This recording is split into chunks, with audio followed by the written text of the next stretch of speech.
اللہ خیر۔ اس نے ریڈیو بند کیا۔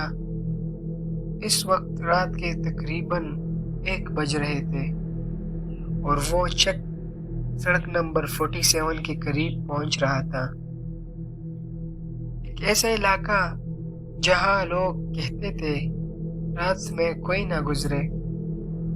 چند لمحے بعد اسے سڑک کے بیچ میں ایک عورت کھڑی نظر آئی، سفید کپڑے، لمبے بال، ہاتھ میں کچھ تھا، شاید چادر یا بچہ۔ رحمت نے فوراً بریک لگائی۔ ٹرک زور سے جھٹکا کھا کر رک گیا۔ دل دھڑکنے لگا، مگر ضمیر نے کہا شاید کسی کو مدد چاہیے۔ وہ نیچے اترا۔ بارش اب تیز ہو چکی تھی۔ عورت تھوڑی دور